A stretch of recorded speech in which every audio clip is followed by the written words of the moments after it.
3 e o IRRI, a CIIT a C cedilha o DARSP o NSAB ILIDAD e na condição de chefe, Leoriceu tomava ser calmo, mas naquele dia em especial teve de sair do sério. Falou duramente com um de seus funcionários. O motivo era justo e a repreensão, necessária, mas como estava com muita raiva, suas palavras foram ásperas demais. Mais tarde, ele se sentiu mal pelo que havia feito, mas pensou, tudo que eu disse era verdade, e o sujeito precisa mesmo se enquadrar.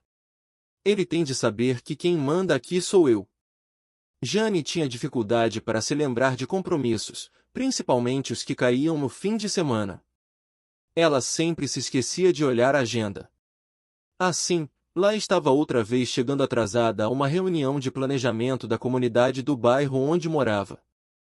Em sua mente, Jane pensou numa lista de desculpas que poderia dar por ter confundido o horário do encontro. Encabeçando o rol estava o retorno de uma viagem recente que o fizera pelo país.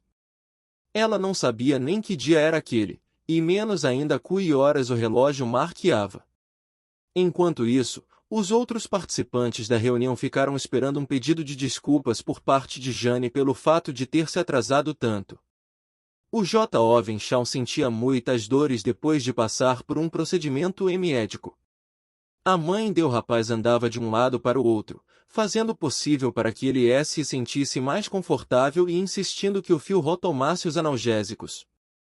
Infelizmente, Shawn foi grosseiro com a mãe. Ele tinha noção da indelicadeza de sua atitude, mas tentou se justificar. Remédios podem provocar efeitos desagradáveis. Minha mãe deveria saber disso. Terrei situações diferentes, palavras rudes, incapacidade de cumprir compromissos e grosseria. Leori, Jane e Shawn não deixaram de se sentir culpados pelo que fizeram. Contudo, acharam que as justificativas eliminariam a necessidade de pedir perdão. Atitudes como essas comprometem relacionamentos. Um simples pedido de 10 culpas pode fazer uma diferença enorme. O problema é que isso implica aceitar a responsabilidade pelo erro cometido. Por que é tão difícil para algumas pessoas dizer, errei? Com frequência, nossa relutância em admitir um erro está vinculada ao valor que nos atribuímos. Reconhecer o erro pode dar a impressão de fraqueza. Por isso pensamos assim, só os tolos admitem erros. Os inteligentes tentam mostrar que agiram de determinada maneira porque tinham bons motivos. As sementes dessa tendência autojustificativa geralmente são plantadas ainda na infância.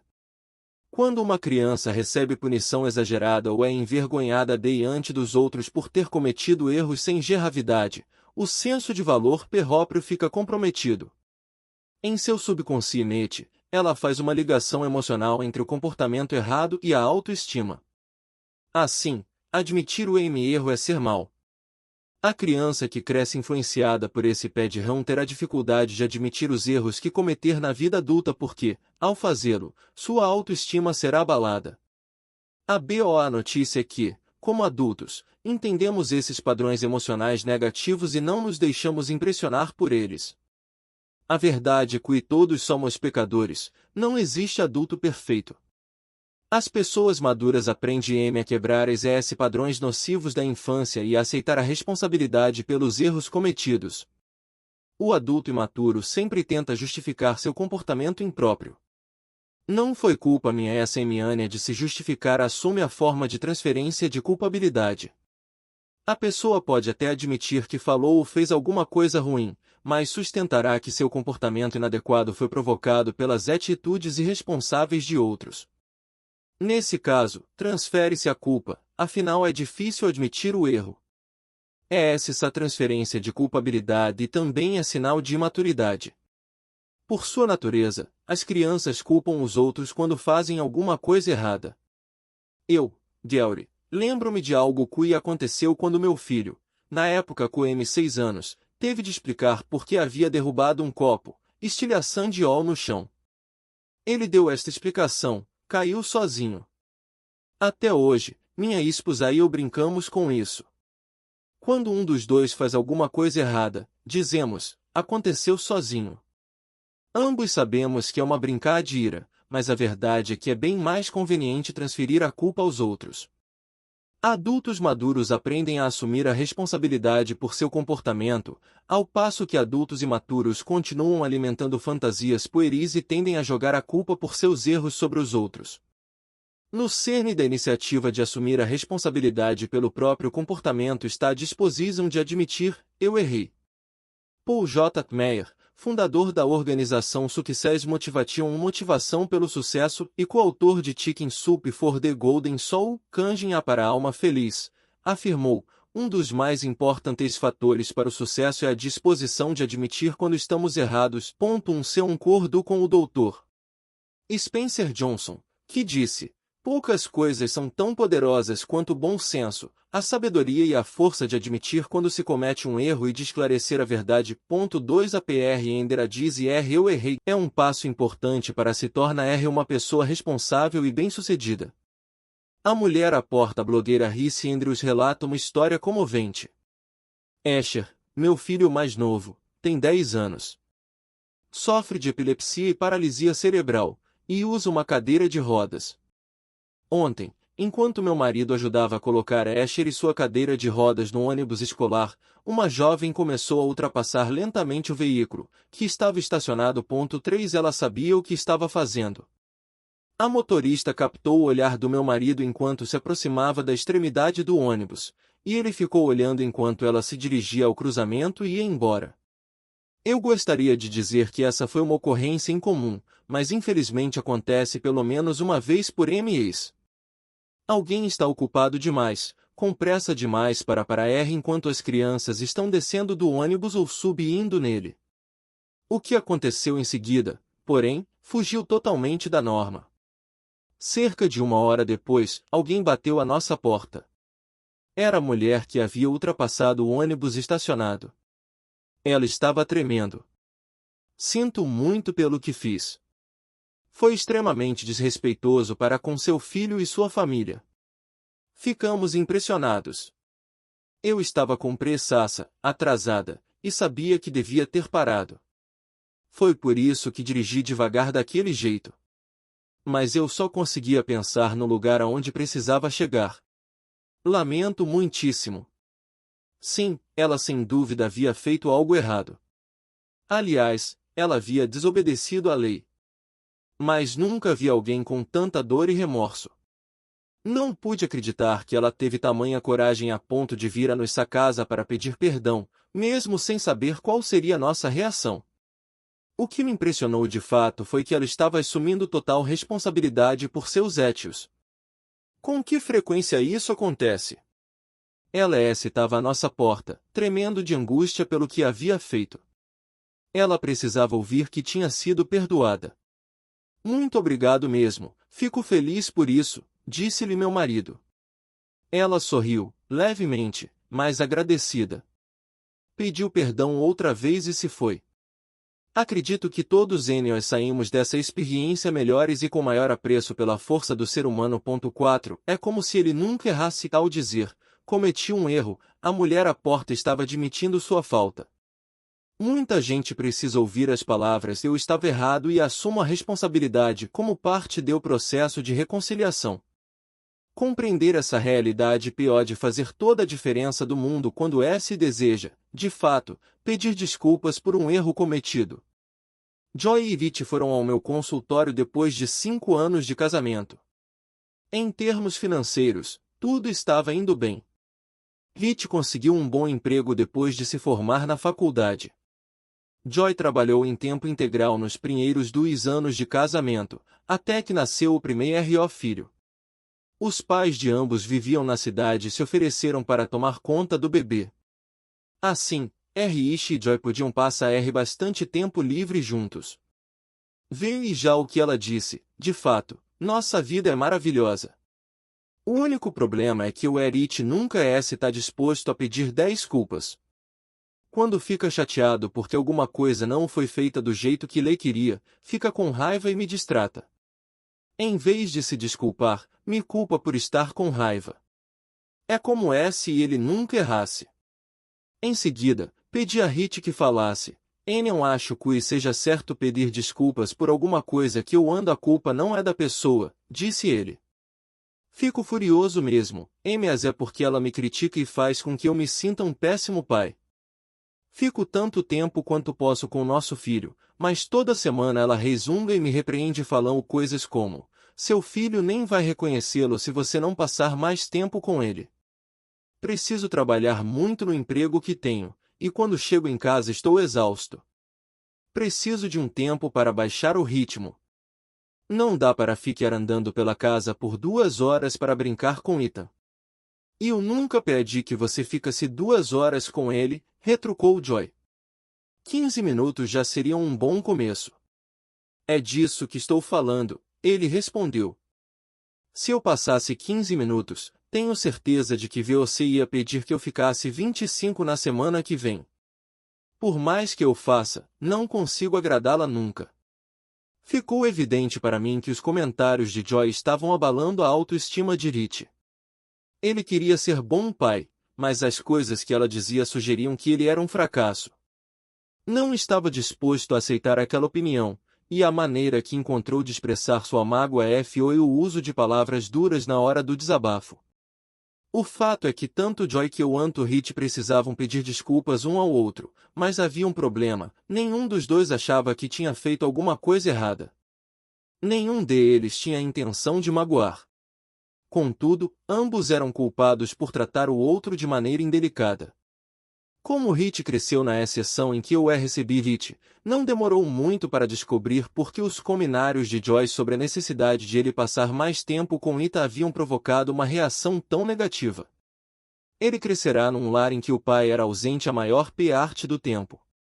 Seu pai costumava sair de casa no domingo à noite e voltar na sexta-feira à tarde. Passar os fins de semana jogando golfe ou assistindo a eventos esportivos. Rich tinha jogado golfe com meu pai algumas vezes na época do ensino médio, e de vez em quando assistiam juntos a alguma partida de futebol. Mas Rich terminou a faculdade com a sensação de que ainda não o conhecia bem. Prometeu a si mesmo que isso não aconteceria quando fosse pai, pelo contrário, encontraria maneiras de manter sempre o contato, e assim seu filho teria a certeza do amor paterno. A reação irada de Rich reproduzia o modelo que ele observara a partir da própria mãe, que costumava se dirigir ao marido com palavras ásperas. Rich se identificava com o sofrimento da mãe e acreditava que ela tinha razão em se manifestar daquela maneira. Anne nunca culpara, mas costumava questionar por que ela tolerava o comportamento do pai. Agora, como adulto, sentia-se na razão de usar palavras rudes, porém verdadeiras, ao discutir com Joy.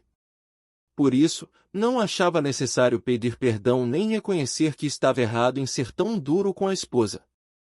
Tentei ajudar Rich a compreender que o exemplo recebido com a relação dos pais, e que influenciou sua criação, não era necessariamente um bom modelo de união conjugal. Ele concordou de imediato que o pai e a mãe nunca tiveram o casamento amoroso, generoso e devotado que agora queria para si. Eu disse a ele que, enquanto seguisse o mesmo modelo, o casamento que desejava continuaria sendo um ideal, jamais uma realidade. E tentei ajudá-lo a perceber a diferença entre entender por que as pessoas agem de determinada maneira e aceitar esse jeito de ser delas.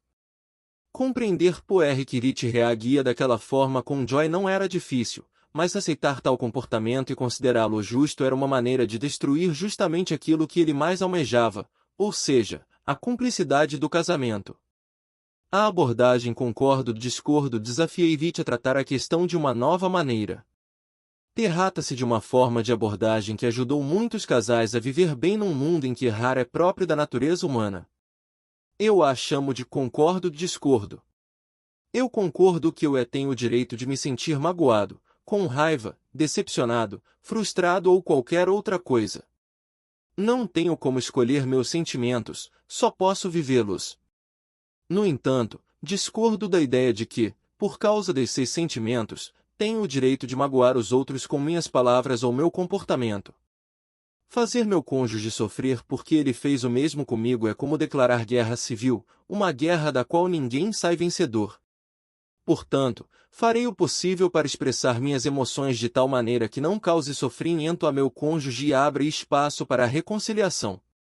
Trabalhamos junto S num texto que Rick H deveria entregar a S esposa com esse objetivo.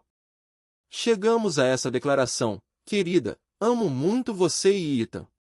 Mais que qualquer coisa, quero ser bom marido e bom pai. Talvez queira tanto isso porque não tive um relacionamento tão íntimo com meu pai, e vi a minha família brigando o tempo todo. Assim, quero compartilhar algo que me dói por dentro, e peço que você me ajude a encontrar uma solução. Quando ouvi você dizer, na noite passada, seu filho nem vai reconhecê-lo se você não passar mais esse tempo com ele, senti como se tivesse levado uma punhalada no coração. Na verdade, fui para o escritório e chorei porque aquela era a última coisa no mundo que eu queria que acontecesse. Você pode me ajudar a reorganizar minha agenda de tal maneira que eu seja capaz de dedicar tempo relevante a Ethan sem deixar de trabalhar e sustentar nosso lar? Eu disse a Rich que tinha certeza de uma reação positiva da parte de Joy a essa iniciativa. Ele concordou. Então comentei, trabalho com pessoas há muito tempo, por isso sei que o simples fato de ter um plano novo não é suficiente para determinar o fim dos velhos problemas. Há alguma chance de, nas próximas semanas, você voltar ao antigo hábito de dirigir palavras rudes a Joy como reação aos comentários que ela faz? Não que você tenha a intenção de fazê-lo, mas porque acontece involuntariamente. É nessas horas que pedir perdão se torna tão necessário. Acho que você concorda que irritar com a esposa não tem nada de gentil, amável, carinho só o positivo. Rich balançou a cabeça, concordando. Além disso, está errado. Lembrei a ele que o Novo Testamento exorta o marido a amar e cuidar de sua esposa, bem como a suprir as necessidades dela, da mesma maneira que Cristo fez pela Igreja, F 5.25-33. Gritar com a esposa não faz parte da fórmula para um casamento bem-sucedido, continuei. Rich concordou novamente. Portanto, quero que você aprenda a dizer estas palavras: perdi o controle ontem à noite. Gritei com você e disse coisas muito pesadas. Errei. Não foi nada carinhoso, nada amável e nada gentil de minha parte fazer aquilo. Sei que a magoei demais e sinto muito, pois não é essa a minha intenção. E quero pedir que você me perdoe. Sei que errei. Ele escreveu tudo em seu smartphone. Oramos juntos e pedimos a ajuda de Deus. Rich faria o possível para colocar em prática aquela nova maneira de lidar com a mágoa e a raiva. Foi uma sessão bem pesada, mas senti que ele estava abrindo o coração à possibilidade de mudança. O desafio de Joy, perdoar minha sessão com Joy foi mais complicada, não que ela se recusasse a melhorar o casamento, mas porque achava quase impossível entender como um homem era capaz de ser tão rude com a esposa na hora da raiva e, ainda assim, a amar de verdade. Para ela, as duas coisas eram incompatíveis. Ou seja, Joy já havia chegado ao ponto de questionar o amor do marido. Manifestei minha solidariedade com a angústia pela qual ela passava, mas tentei ajudá-la a compreender que ninguém é capaz de amar com perfeição. Sim, de fato quem ama de verdade nunca deve magoar a pessoa amada, mas nenhum de nós consegue alcançar esse ideal por uma razão muito simples: somos imperfeitos. A Bíblia deixa isso muito claro: somos todos pecadores, RM 3.23. É por essa razão que devemos aprender a confessar nossos pecados a Deus e à pessoa contra quem pecamos, 1 João 1.8-10. Os bons casamentos não dependem de se alcançar a perfeição, e sim da disposição de admitir os erros e pedir perdão. Em tese, Joy tinha tudo para se concordar com o que eu estava dizendo. Fora criada na igreja e conhecia bem essas verdades bíblicas. Mas a dor emocional que sentia por causa das palavras rudes de Rich tornava difícil para ela abrir o coração para perdoá-lo. Principalmente porque ele nunca pede desculpas, afirmou. Concordei com Joy. Pedir desculpas era uma das partes integrantes do processo de perdão e reconciliação. Perguntei o que esperava ouvir como um autêntico pedido de desculpas. Quero que seja sincero, respondeu. Não basta ele chegar e dizer, sinto-me muito por ter magoado você. Quero que admita que errou comigo. Isso é que me magoa mais. Como ele consegue fingir que não aconteceu nada e nunca pedir perdão? Como não consegue perceber que é errado gritar com outra pessoa? Durante a meia hora seguinte, Joy e eu conversamos sobre a relação que há entre a mágoa e a autoestima. Tentei explicar o histórico emocional familiar de Viti e por que os comentários que ela fazia, sugerindo que o marido não era um bom pai, o magoavam tanto. Podiam até ser verdade, pelo menos na concepção de Joy, mas, para ele, funcionavam como bombas verbais que explodiam dentro da alma. A reação natural de Viti era contra-atacar, o mesmo que via a mãe fazer com frequência. Mas, se fomos criados a partir desse modelo, será que conseguimos mudar? Ela me perguntou. Essa é a parte mais maravilhosa da natureza humana, respondi. Somos todos capazes de mudar, especialmente quando pedimos ajuda a Deus. Acredito que Rich é sincero, e que está começando a entender um pouco mais sobre si mesmo. Também acho que você verá mudanças significativas no futuro. Espero que é assim, disse Joy. Eu o amo muito e quero que o nosso casamento dê certo. Sei que a coisa está complicada, mas espero que não seja tarde demais. Terminamos a sessão falando sobre como Joy deveria manifestar de maneira mais positiva suas preocupações em relação ao tempo que Rich passava com Ita. Assim, a autoestima do marido não seria tão abalada. Expliquei que, agindo assim, as sugestões que ela apresenta-se a Rich provavelmente não seriam mais interpretadas com cobranças. Uma sugestão ou um pedido é bem diferente de uma exigência. Refletimos também sobre aquilo que ela poderia pedir a Rich. Aqui está parte da lista que elaboramos.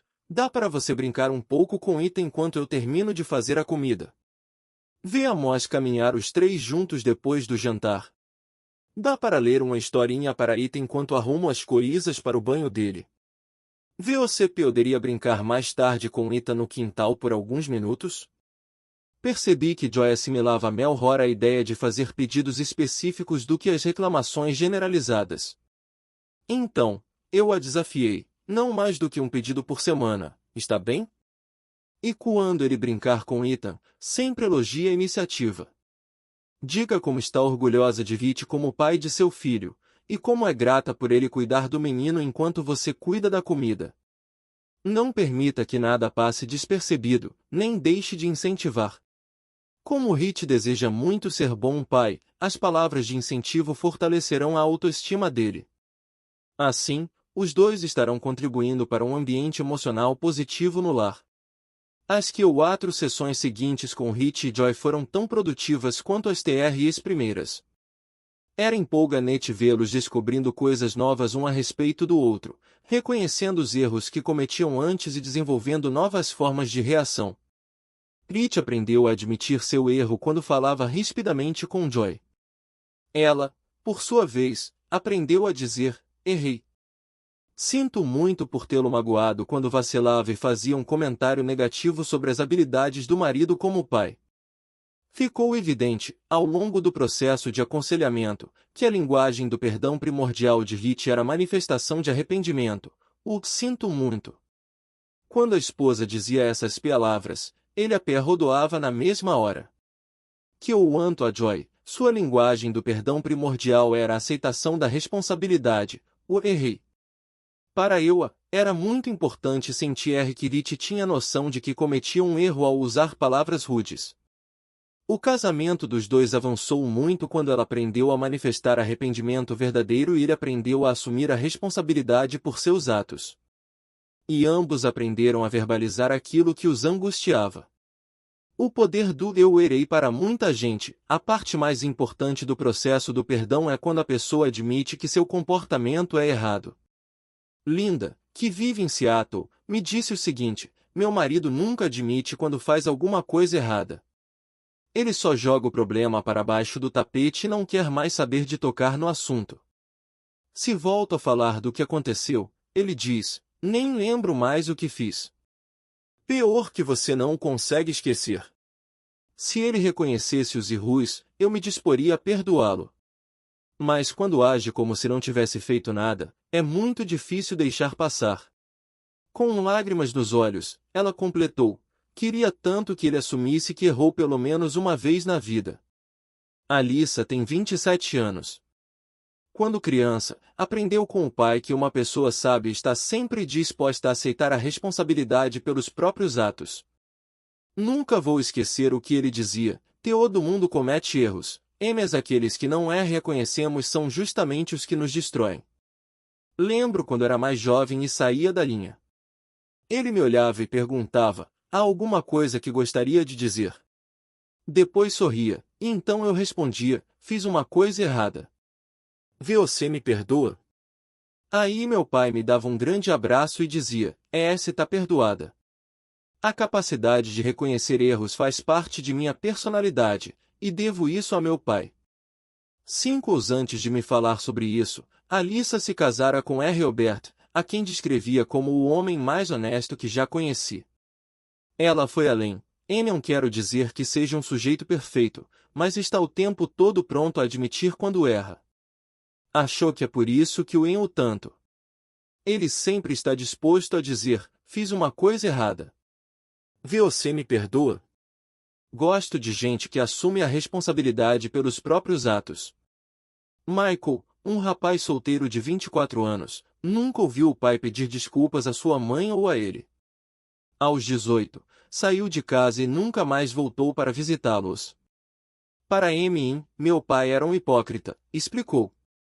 Na comunidade em que vivíamos, ele era reconhecido como um homem de sucesso, mas na minha cabeça não passava de um hipócrita. Acho que foi por isso que sempre fiz questão de admitir meus erros e pedir desculpas. Quero que meus relacionamentos sejam autênticos, e sei que isso não é possível se não estiver disposto a reconhecer quando eu estiver errado.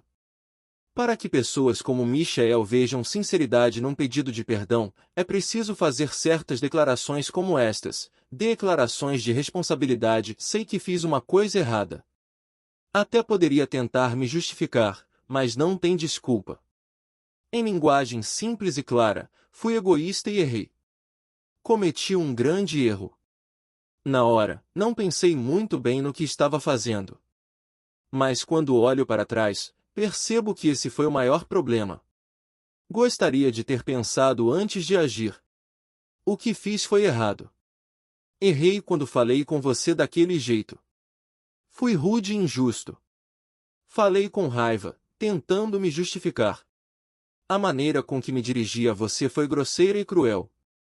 Espero que seja capaz de me perdoar. Voltei a cometer um erro sobre o qual já havíamos discutido antes. Compliquei tudo. Sei que a culpa foi minha. Fale sobre o assunto. Cite algumas das desculpas mais ultrajantes que você ouviu pessoas usarem para se recusarem a admitir um erro. Por que, em sua opinião, essas pessoas tiveram dificuldades para admitir uma atitude errada? Este capítulo ensina que é comum acreditarmos que admitir um erro é algo visto como fraqueza. Como você se sente ao admitir que estava errado? Já aconteceu de você acreditar que não havia feito nada de errado, e no entanto alguém esperar que você pedisse perdão? Qual foi sua reação?